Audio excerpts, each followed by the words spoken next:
food for thought process, how to capture businesses in different parts of the world. I lived in Japan for 4 years. When I was in Japan for 4 years, what I learned, the secret of success of Japanese companies is nothing but internationalization. What Japan did in 1960s and 70s and 80s, Korea did it in 1980s and 1990s.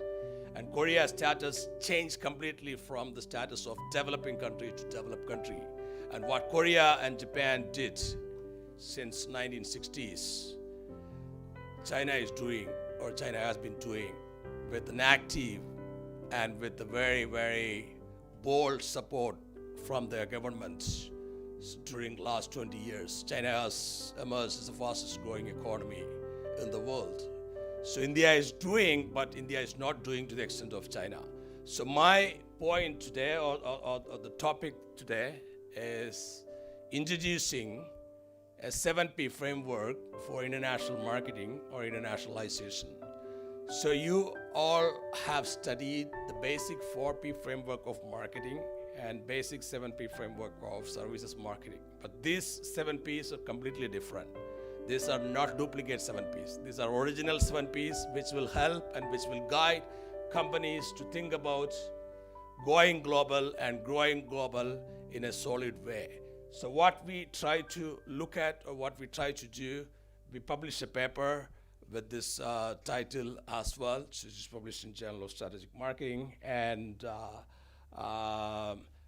we try to introduce this as a guiding framework for all kind of companies from different types of industries to use this as a benchmark framework while preparing the feasibility of entering into foreign market and trying to strengthen their businesses into foreign market. Particularly, this is useful from the point of view of companies from developing countries or emerging countries, because they face more challenges of international marketing or internationalization. So, my topic today is also related to this topic, internationalization. So let me start with the piece that I have introduced.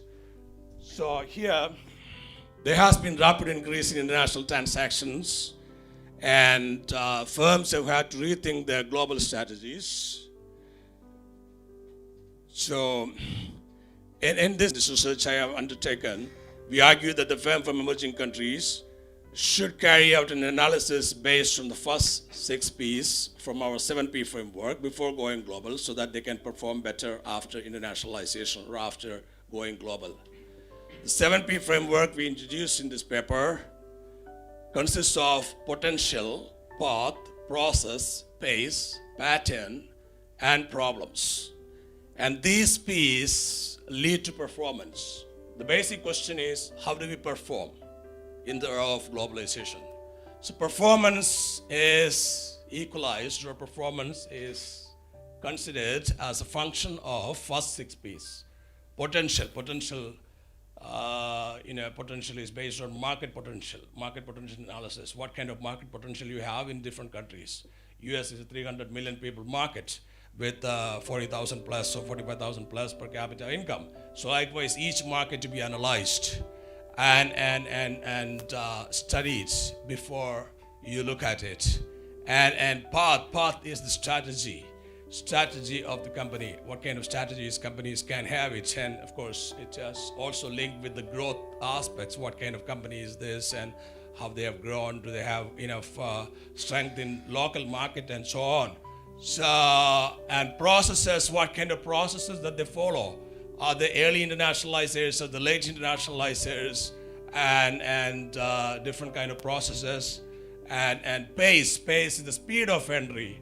What extent, what kind of entry modes they use? Do they switch entry modes, or they just do exporting? Are they also into international production, what is called as foreign direct investment in factories and sales offices and all those kind of things? Pace simply in literary words, in simple layman's words, I can say pace refers to the speed at which companies undertake international transactions. And pattern, so what kind of diversification of products or pattern that they have in the international business. So are they diversified enough with reference to pattern. And otherwise, sometimes you need to have multiple countries, destination pattern plus product pattern. So suppose if you just stick to one country, suppose if that country is suffering from fever, your company will also suffer from fever. So in case if you have just one product, sometimes there won't be demand for that product. So your company will also have problems. That is why Fortune institutions or many business schools offers multiple specialization, because if you have only one specialization, sometimes there won't be demand. So in order to create demand, you need to have focus on pattern and problems. You have to anticipate problems, because problems are part and parcel of business. Especially there could be more problems when you have more opportunities, right? So when you look for more opportunities, there could be more problems. Problems are classified as well. So if you can use these 6 P's as a fundamental framework, and then look at performance as your last P. So these 7 P's constitute the basic framework of what we call it as 7P framework for international marketing.